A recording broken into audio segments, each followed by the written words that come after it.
Salutare fraților și bine v-am găsit la un episod care o să vă prezint boxa de care ziceam.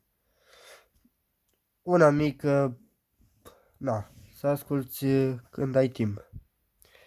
O avem aici, uitați-o, este un fel de dreptunghiular, Kamac International. Asta este butonul de volum, asta este power-ul, ați văzut? Asta este gaura prin care iese aerul de la bas. În spate avem audio output. Boxele le am jos. O să vi le arăt imediat. Kamac de sistem 2.1 channel subwoofer speaker. Kamac 810. Cum vedeți aici Kamac așa. Căutați-l așa. Aici audio input care este butonul de alimentare. Chiar dacă nu este Bluetooth, dar nu mă deranjează. Și jack-ul. Da, și să vă arăt basul. Basul este aici. Aici este difuzorul. Un mititel.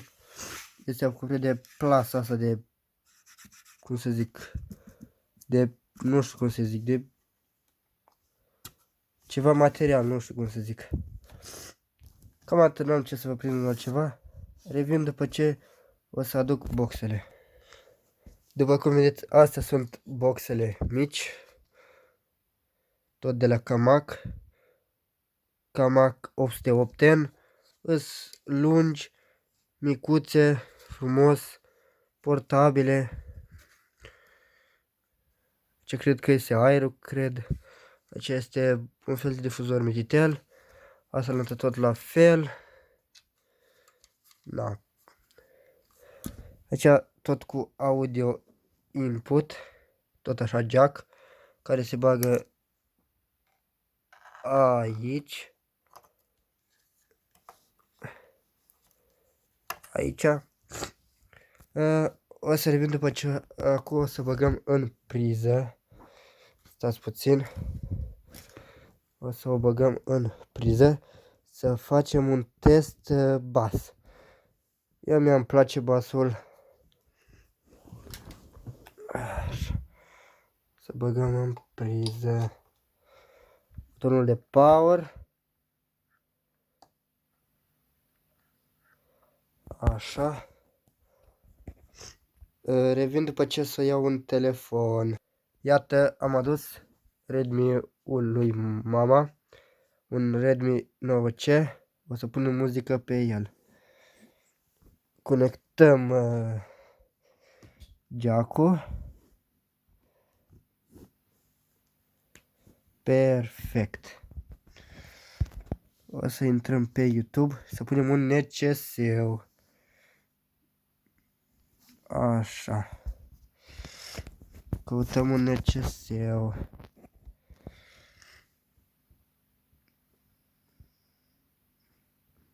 Perfect.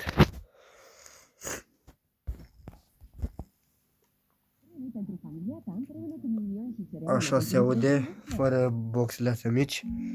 Să vedem cum se aude fără boxe. Basul mai. Vedeți, se aude un pic tare.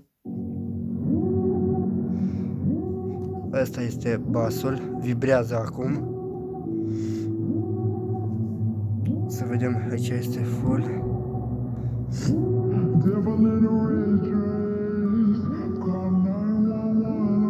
Vibrează și boxa.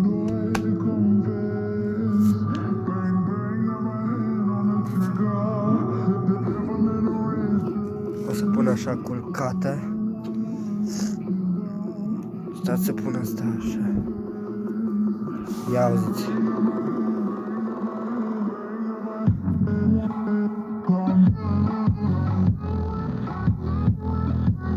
Și o să vă pun și lumina aici să vedeți.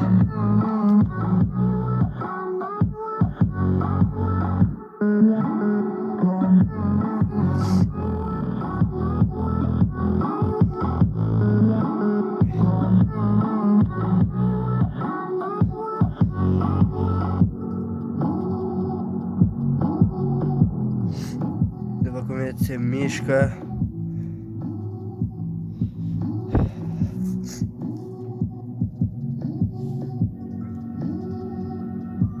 Deci este aerul care iese din boxă.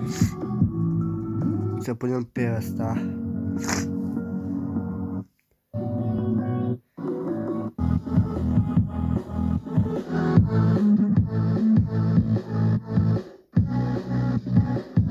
Ia să vedem. Stați puțin.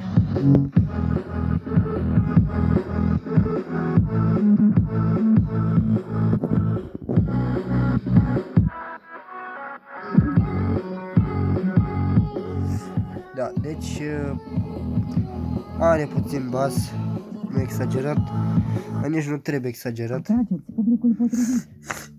Eu de ajuns atâta. Asta boxa mi-a dat un vecin care nu folosea deloc și mi-a dat-o mie de pomană.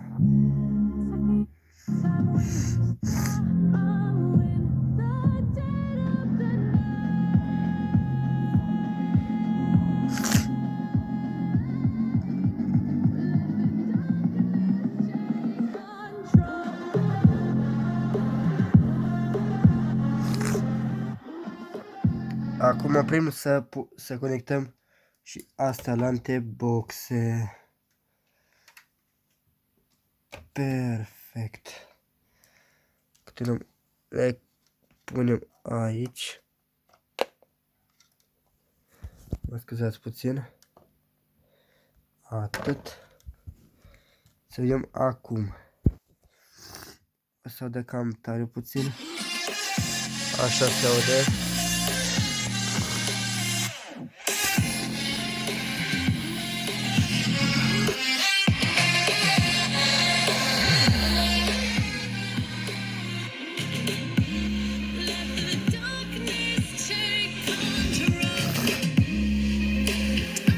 Cam așa se aude. E o boxă imensă, e o boxă să asculti așa dacă nu vrei să asculti la telefon, să te distrezi, să-ți placă să fii fericit ca e boxă, eu zic că este o boxă foarte bună. Nu știu preț ei, habar n-am, dar da.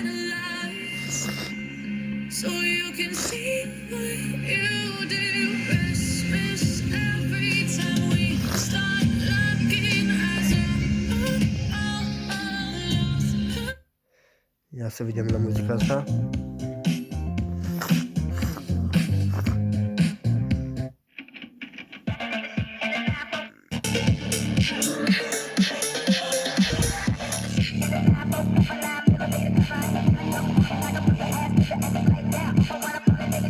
Dacă vă vine să credeți, eu când pun mâna pe pat, îmi tremură. Da, îmi tremură.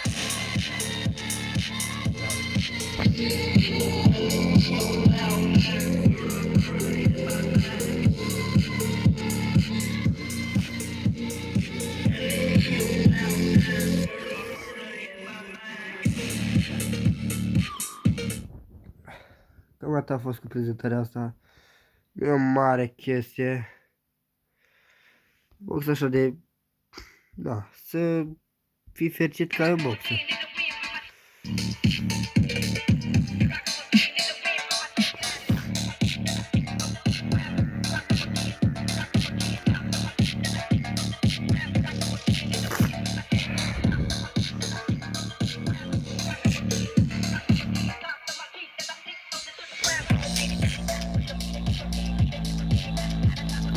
Mie îmi place cum se aude și sper și cam o boxă, chiar dacă e mică și lui Bluetooth sau nu știu câți W are, avea cât 10, 15, habar n-am, 5 W. Ia auziți.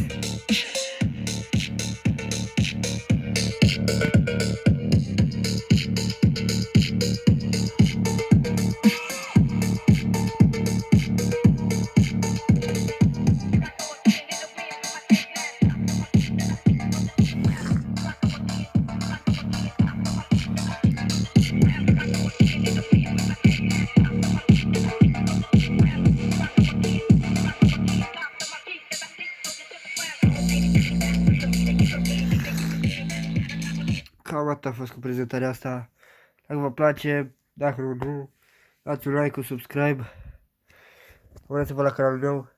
O să vină și episoade cu uh, ziua în care o să fac, să vă arăt despre fitness, mușchi, cum să băgați pe voi, pentru așa mai mici, de 12-13 ani.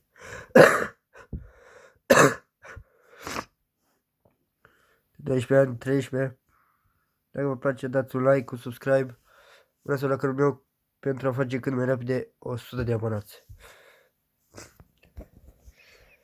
Ciao!